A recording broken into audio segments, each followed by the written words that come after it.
2012년에 영화화 되기도 한 얀 마텔의 소설 파이 스토리는 파이라는 이름의 인도 소년이 망망대해를 벵골 호랑이와 표류하는 이야기입니다. 본디 파이의 아버지는 동물원을 운영하시는 분인데 정부의 지원이 중단되어 동물원 유지가 힘들어집니다. 그래서 파이 가족은 캐나다로 건너가기로 결정합니다. 그래서 동물들과 온 가족이 모두 화물선을 타고 캐나다를 향합니다. 그런데 그만 바다에서 큰 광풍을 만나 배가 파손합니다. 배가 난파되어 가족과 동물이 모두 바다에서 죽음을 당합니다. 그런데 파이는 갑판에 있었던 터라 파이만 살아남습니다. 파이는 구명선에 옮겨 탔는데 뜻밖의 그 구명선에 배 밑에 벵골 호랑이가 있었습니다. 처음에는 얼룩말, 오랑우탄, 하이에나도 같이 있었지만 모두 그 벵골 호랑이에게 잡혀 먹였습니다. 그래서 16살 먹은 이 파이라는 인도 소년과 호랑이 단 둘이 남게 됩니다.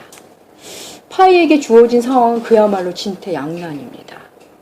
바다 한가운데라는 상황만으로도 힘든데 거기에 작은 배 안에 벵골 호랑이와 단둘이 지내야 합니다.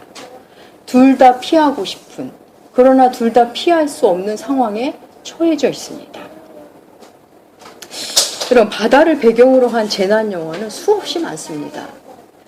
그런데 바다 위에서 사투를 벌이는 이 재난 영화가 우리에게 보여주는 공통점이 있다면 아마도 바다는 인간의 힘으로 어찌할 수 없더라일 것입니다. 지난 4월 이후 참 바다를 얘기한다는 것이 쉽지는 않지만 그래도 오늘은 바다에 대한 이야기를 해보고자 합니다. 오늘 본문에서 예수님은 바다 위를 걸으십니다. 예수께서 이 바다 위를 걸으신 사건은 오병이어 기적 이후 연달아 우리에게 보여주시는 표적으로 요한복음의 5번째 표적에 해당합니다. 여러분, 이 표적은 다른 표적과 조금 다른 게 있다면 다른 표적은 다른 사람을 치유하시기도 하고 살리시기도 하는데 이 표적은 주님이 직접 몸으로 보여주신 표적이라는 겁니다.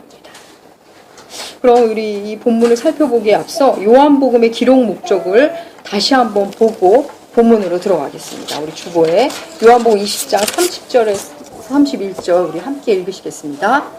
예수께서 제자들 앞에서 이 책에 기록되지 아니한 다른 표적도 많이 행하셨으나 오직 이것을 기록함은 너희로 예수께 하나님의 아들 그리스도이심을 믿게 하려 함이요 또 너희로 믿고 그 이름을 힘입어 생명을 얻게 하려 함입니다. 요한복음은 예수가 하나님의 아들이심을 말씀하시기 위해 기록된 복음서입니다. 우리는 그것을 염두에 두고 요한복음을 읽어야 합니다. 무리를 걸으신 이 사건은 마태복음과 마가복음에로 기록되어 있습니다. 마태복음의 기록에 의하면 예수님께서는 제자들에게 배를 타고 건너편으로 가라고 명하시고는 예수님이 또 친히 무리들을 흩어서 돌아가게 하십니다. 그리고는 홀로 계셨다고 기록합니다. 오늘 우리가 읽은 요한복음도 6장 15절 후반부에 보면 다시 혼자 산으로 가시니라 이렇게 기록되어 있습니다. 오병이어 사건을 이제 마무리하고 하루의 사역을 마치시려는 듯 보입니다. 그리고 제자들은 배를 타고 가버나움으로 향합니다. 16절에는 저물매라는 단어로 17절에는 이미 어두웠고라는 단어로 시간적 배경을 우리에게 설명해 줍니다. 그런데 마태복음은 밤사경이라고 말합니다. 밤사경. 그러니까 새벽 3시에서 4시 사이에 큰 바람이 불었다고 좀 더 구체적으로 마태복음은 말합니다. 배를 타고 가는 제자들이 풍랑을 만납니다. 물결이 거세지고 배에 탄 제자들이 지금 공경에 빠졌습니다. 그런데 저쪽에서 희미한 듯 하면서 선명한 실루엣이 다가오고 있습니다. 예수님이 바다 위를 걸어오십니다. 두려워하는 그들에게 예수님은 자신임을 알리십니다. 그러자 제자들은 주님을 맞이합니다. 여러분, 오병이어 사건이 단순히 예수님께서 능력을 보이시기 위해 행하신 것이 아님을 우리는 지난주에 알았습니다. 이 물 위를 걸으신 사건도 사람들이 못하는 것을 행했다. 이 정도의 얘기를 하시는 게 아닙니다. 그냥 물 위를 걷는 능력 있는 분이라는 1차적인 메시지 외에 더 깊은 의미가 있습니다. 그 의미를 알기 위해서는 우리는 바다의 의미를 알아야 합니다. 여러분, 바다는 어떤 곳입니까? 저는 바다 앞에 서면, 그 거대함 앞에 서면 하나님을 향한 저의 상상력이 매우 빈약하다는 생각을 하곤 합니다. 바다는 언제나 신비롭기도 하지만 참 두렵고 무서운 곳이라는 생각을 합니다. 여러분, 바다는 생물을 대할 때 바닷속으로 삼켜버리든가 아니면 아예 못 들어오게 거부해서 물에 뜨게 만듭니다. 물에 뜨는 속성이 있는 것은 아무리 들어가려고 해도 바닷속에 들어갈 수 없습니다. 바다에서 살아남는다는 것은 물속에서 숨을 쉬던가 아니면 아예 물 위에 떠 있던가 둘 중 하나밖에 없습니다. 물에 뜨거나 물속에서 숨쉬며 자유롭게 돌아다니거나입니다. 그래서 사람은 배를 만들었고 산소통을 메고 물속에 들어가기 시작했습니다. 사람들은 인간은 구조적으로 기고의 힘을 빌리지 않고서는 바다 위에서 혹은 바닷속에서 결코 자유로울 수 없습니다. 잠시 자유로운 것 같아도 그야말로 잠시고 곧 바다가 삼킵니다. 성공회 대학 교수인 신영복 선생은 세상의 모든 물이 다다른 가장 낮은 곳이 바다임을 볼 때 바다는 모든 것을 다 받아들이는 곳이다. 그래서 이름이 바다인 거다. 이렇게 개인적으로 풀이를 하셨는데 참 멋스러운 풀이라고 생각합니다. 여러분, 고대 근동 지역에서는 바다가 보여주는 거대한 힘 때문에 여러 신화가 만들어졌습니다. 고대 근동 지역이라 하면 유대 땅을 포함하죠. 그들은 바다를 신들의 전쟁터라고 여겼습니다. 그래서 바벨론에는 엘루마 엘리시라는 그들만의 창조 서사시가 있는데 거기에도 바다를 지배하는 여신이 나옵니다. 또 성경에 자주 등장하는 우상 바알 역시 머리 7 달린 용 리탄을 정복하여 바다의 지배권을 얻어냈다라는 신화를 갖고 있습니다. 고대 근동 지방에서는 바다는 성난 신들이 지배하는 영역으로 생각했습니다. 그래서 바다에서 무서운 풍랑이 인다는 것은 지금 신들끼리 싸우고 있다고 생각했습니다. 그래서 그 전쟁의 승패는 이긴 신, 어느 신이 바람과 파도를 잠잠케 하느냐에 달려 있다고 생각했습니다. 그래서 우리 사복음서에 나온 이 본문 말고 주님이 바다를 향해 꾸짖는 장면 있죠. 그게 그들에게는 참 시사하는 바가 큰 장면 중에 하나입니다. 또한 그 고대 근동에서 바다는 우리가 사는 세상을 상징하기도 합니다. 그래서 세상에 태어났다는 것을 물에 던져졌다라고 표현하기도 합니다. 그렇다면 성경에서 바다는 과연 무엇을 의미할까요? 우리에게는 이게 제일 중요하죠. 성경에서 바다는 혼돈과 무질서의 상징입니다. 그러면 창세기 1장 2절에는 땅이 혼돈하고 공허하며 흑암이 깊음 위에 있고 이렇게 시작하는데 흑암이 깊음 위에 있다. 깊음이란 단어, 이 깊음은 히브리어 테홈인데 이 단어는 태고의 바다라는 의미로도 번역할 수 있는 그런 단어입니다. 네, 창조 이전의 혼돈 상태, 그것이 바로 태고 쪽 바다입니다. 우리가 창세기 공부하면서 함께 공부하신 분들 있으신데 히브리 문학에서도 그렇고 성경에서도 그렇고 바다는 혼돈과 무질서 그리고 죽음을 상징하는 장소입니다. 요한계시록은 이 개념을 좀 도와줍니다. 우리 요한계시록 21장 1절 함께 읽으실까요? 시작. 또 내가 새 하늘과 새 땅을 보니 처음 하늘과 처음 땅이 없어졌고 바다도 다시 있지 아니하라. 예. 새 하늘과 새 땅은 있는데 새 바다는 없습니다. 새 바다가 있을 법도 한데 바다가 없답니다. 바다의 의미가 혼돈과 저주 그리고 죽음의 상징입니다. 그래서 새 하늘과 새 땅은 있지만 새 바다는 있을 이유가 없습니다. 이 단어가 출애굽기 홍해를 건너는 사건에도 동일하게 쓰임을 우리가 출애굽기에서도 잠깐 배웠습니다. 또 사도 바울은 홍해 건너는 사건을 세례와 결부하여 설명하면서 이 죽음을 설명한 적이 있습니다. 이것은 예배 후에 조금 더 구체적으로 나누는 시간을 갖겠습니다. 어느 누구도 이길 수 없는, 이겨본 적이 없는 곳 바다. 수많은 생명을 삼키고도 자기 모습을 그대로 유지한 채 끄떡도 하지 않는 그 무서운 바다.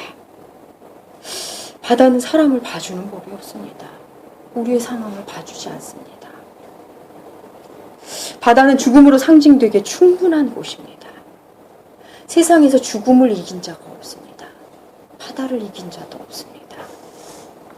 바로 그런 그 바다 위를 예수 그리스도가 걸어오십니다. 그것도 어둠과 함께한 바다, 극도의 공포로 몰아가는 그 바다 위를 예수 그리스도가 걸으십니다. 바로 예수 그리스도가 죽음을 이기신 분이라는 것을 퍼포먼스로 보여주고 계시는 겁니다. 우리 시편 77편 16절 함께 읽으시겠습니다. 하나님이여 물들이 주를 보았나이다. 물들이 주를 보고 두려워하며 기쁨도 진동하였고.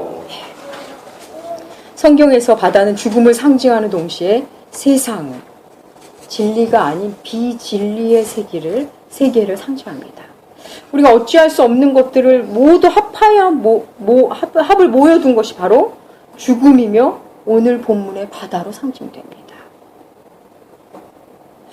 바다는 수많은 생명을 집어삼키고도 끄적하지 않고 봐주지 않고 여전히 파도가 일고 여전히 그대로입니다. 바로 그 바다를 주님께서 걸으신 겁니다.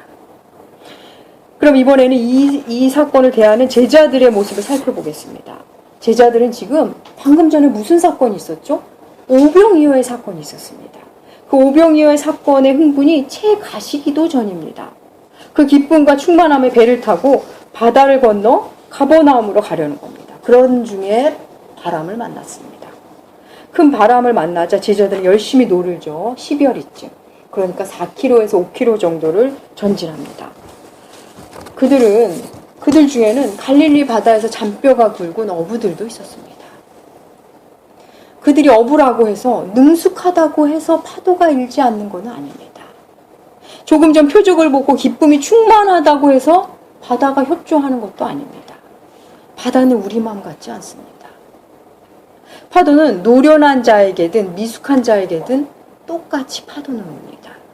은혜로 충만한 자에게도 은혜가 없어 핍절한 자에게도 똑같이 파도는 옵니다. 큰 바람이 불어 파도가 일기 시작한 후 얼마 동안 그들이 노을 저었는지 모르지만 그들은 자신들이 그동안 해온 방식으로 열심히 노을을 저었을 것입니다. 그때 주님이 등장하십니다. 지금 배 위의 상황은 그렇지 않아도 힘들고 어려운 상황인데 주님의 등장은 도리어 두려움을 증가시킵니다. 예수께서 바다 위를 걸어오시자 제자들은 두려워합니다. 가장 어두운 때 예수님이 물 위를 걸어오시는데 그전에는 한 번도 주님의 그런 모습을 본 적이 없습니다. 주님이실 거랑은 상상조차 가지 않습니다. 우리는 이미 이 장면을 알기 때문에 편안하게 이 장면을 읽고 묵상하지만 그들에게는 너무나 두려운 장면입니다. 예수님이 보이기 시작하자 그들의 첫 번째 반응은 두려움입니다. 주님이 자꾸 가까이 오시는데 두렵습니다. 우리는 주님이 하시는 일임을 알지 못할 때 우리는 충분히 두려울 수 있습니다. 두려움이 오히려 배가 됩니다. 이 장면을 마태복음은 좀 더 자세히 보여줍니다. 마태복음 14장 26절입니다. 함께 읽으시겠습니다. 제자들이 그가 바다 위로 걸어오심을 보고 놀라 유령이라 하며 무서워하여 소리지르거든 예수께서 즉시 이르시되 안심하라 나니 두려워하지 말라.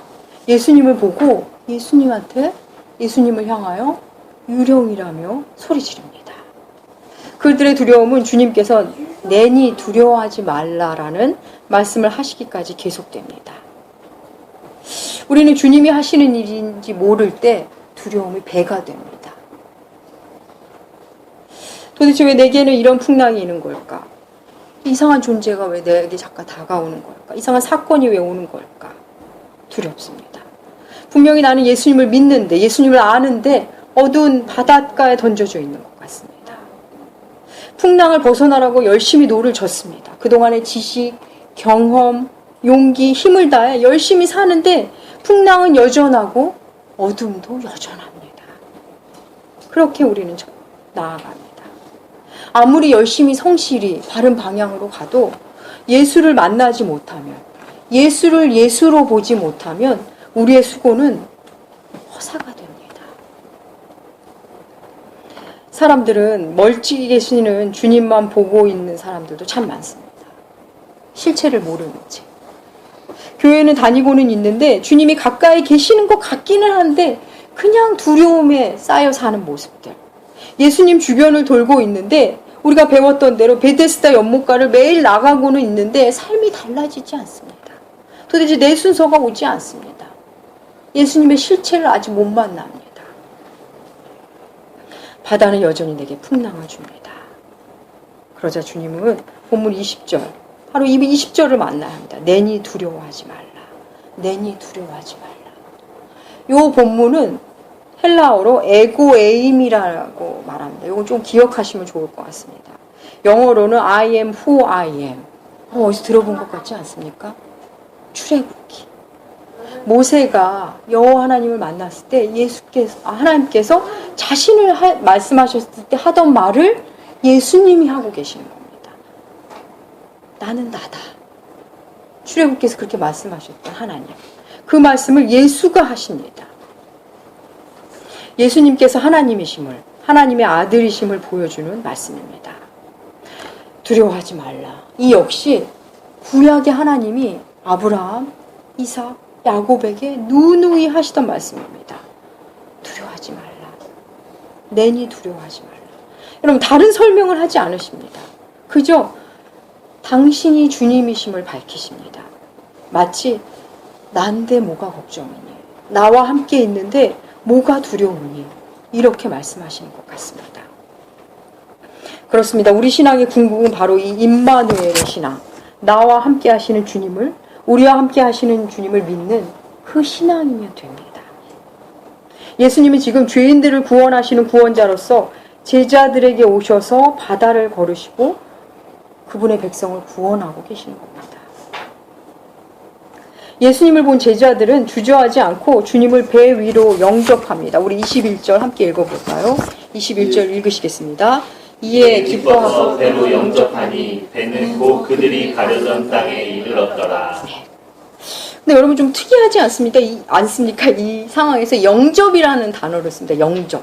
좀 독특하죠. 이 단어가 좀 어색하기까지 합니다. 그런데 이 단어는 요한복음 1장 12절에서 쓰인 영접이란 단어를 그대로 쓰고 있습니다. 우리 요한복음 1장 12절 함께 읽으시겠습니다. 영접하는 자, 곧 그 이름을 믿는 자들에게는 하나님의 자녀가 되는 권세를 주셨으니. 바다 위를 걸으신 사건 속에 바로 구원을 구원이 암시된 사건임을 말해주고 있습니다. 예수님을 배로 영접한 후에 그 배는 곧 그들이 가려던 땅에 이르렀다라고 성경은 말합니다. 여러분, 여기서 그들이 가려던 땅은 어디죠? 가버나움입니다. 그런데 가버나움에 갔다라고 말하지 않고 그들이 가려던 땅에 갔다라고 표현을 하고 있습니다. 그들이 가려던 땅. 여러분, 인생이라는 바다 위에는 우리는 누구에게나 막연하게나마 가려는 땅이 있습니다. 가고 싶은 땅이 있습니다. 어떤 이들은 잘 가는가 하면 그 땅을 한참을 돌아서 가기도 하고 아예 가지 못하고 생을 마감하는 사람도 있을 겁니다. 예수님을 영접하자 그들은 곧 그곳에 갔다고 말합니다. 이 말씀과 너무나 유사한 말씀이 시편에 있습니다. 우리 시편 107편 29절에서 30절 함께 읽으시겠습니다. 광풍을 고요하게 하사 물결도 잔잔하게 하시도다. 그들이 평온함으로 말미암아 기뻐하는 중에 여호와께서 그들이 바라는 항구로 인도하시는도다. 이 땅에 태어나 살면서 우리는 궁극으로 가야 하는 항구가 있고 삶의 여정에 따라 그때그때 도달해야 할 항구가 있습니다. 그 길을 인도하시는 분이 바로 예수 그리스도이심을 오늘 본문은 말합니다. 우리는 살아가면서 우리가 어찌할 수 없는, 내가 아무리 열심히 해도 바뀌지 않는 상황들을 만납니다. 어렸을 때는 뭐 때때로 뭐 친구가 어찌 할 수 없을 때가 있고 부모님을 내 손으로 어떻게 할 수가 없고 또 어른이 되면 내 아이 하나, 내 배우자 하나 어찌할 수 없음을 만나곤 합니다. 또 내뱉은 말, 흘러가는 시간을 어찌할 수 없음을 또 만납니다. 아니 이렇게 추상적인 것도 없습니다. 그냥 쏟아진 물을 다시 담아낼 수 없음을 또 눌러 나온 치약을 다시 넣을 수 없음을 만납니다. 그러면서 우리는 어른이 되면서 참 인생이라는 것이 그리 녹록하지 않다는 것을 만만하지 않음을 알게 됩니다. 도무지 정복할 수 없는 그 무엇, 끄떡도 하지 않은 그 무엇들, 바다 같은 존재들. 우리는 결코 그 바다 위를 걸을 수도 그 바다를 조정할 수도 정복할 수도 없는 존재들임을 알게 됩니다. 제가 아는 한 분의 프로포즈를 말씀드리고자 합니다. 언젠가 저를 통해 개인적으로 들으신 분도 있을 텐데 오늘 다시 소개하고자 합니다. 그분은 사랑하는 여인에게 프로포즈를 하기 위해서 A4 용지 한 장과 볼펜을 준비하십니다. 그리고 그 여인 앞에서 A4 용지 한 장을 들고 서서 종이로 이렇게 툭툭 칩니다. 흔들리겠죠? 더 세게 칩니다. 그러자 종이가 찢어집니다.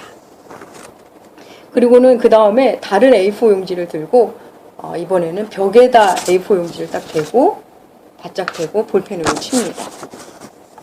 근데 A4 용지는 꼼짝하지 않습니다. 약간의 흠집, 네. 볼펜의 흔적은 남을지언정 찢어지거나 흔들리진 않습니다. 그렇게 보여주고서 자신의 사랑하는 여인에게 말합니다. 나는 이 종이와 같은 존재입니다. 조금만 힘이 들어도 찢어지고 흔들리는 사람입니다. 하지만 내 뒤에는 이 벽처럼 예수님이 계십니다. 나는 연약하지만 내 뒤에 계시는 예수님 때문에 저는 결코 연약하지 않습니다. 저와 결혼해 주십시오. 이렇게 프로포즈를 했다고 하셨습니다. 여러분 멋있지 않습니까? 그렇습니다. 우리는 바다를 상대할 수는 없습니다. 바다와의 싸움은 그 결과가 뻔합니다. 하지만 예수님과 함께라면 상황은 달라집니다. 그분은 바다 위를 걸으신 분입니다. 거대한 세상, 거대한 비진리의 세상, 그 앞에 서면 우리는 언제 먹힐지 모르는 이력편주, 아주 작은 조각배 같습니다. 그래서 때때로 우리는 16살의 소년 파이처럼 거대한 바다 위에서 또 다른 바다 같은 존재 벵골 호랑이와 함께 놓인 것 같다는 생각이 들 때가 있습니다. 바다만 상대하기도 너무 힘든데 함께한 사람 역시 그 사람 도움이 되긴커녕 방해만 되는 경우도 있습니다. 사랑하는 여러분, 인생 전체를 보지 않아도 우리는 매일매일 삶 속에서 도무지 내 힘으로, 우리 힘으로는 어쩔 수 없는 것 같은 바다와 같은 존재들을 만납니다. 바다이기도 하고 함께 바다를 가야 하는 벵골 호랑이이기도 하고, 우리는 홀로 건드리려면 그 A4 용지처럼 다치고 찢어지고 만신창이가 될 것입니다. 하지만 예수 그리스도를 내 인생의 배에 모시면 소원의 항구로 우리는 그렇게 갈 수 있습니다. 사랑하는 여러분, 지난 여름도 얼마나 수고가 많으셨습니까? 더위로, 일로, 국가적 아픔으로, 개인적 고통으로 참 수고 많으셨습니다. 주님이 이 시간 여러분에게 말씀하십니다. 내니 두려워하지 말라. 죽음을 이기신 예수 그리스도, 그 어떤 무질서와 혼란도 화평과 질서의 재료로 삼으시는 그분 예수 그리스도, 바다 위를 걸으신 그분 예수 그리스도가 여러분 개인에게 말씀하십니다. 내니 두려워하지 말라. 사랑하는 남우교회 교구 여러분, 오늘도 바다 위를 걸으신 우리의 구원자, 죽음을 밟으신 예수 그리스도를 매일매일의 삶 속에 영접하시고 그분과 매 순간을 함께 하시면서 바다를 넉넉히 이기시는 여러분들 되시길 축복합니다. 기도하겠습니다.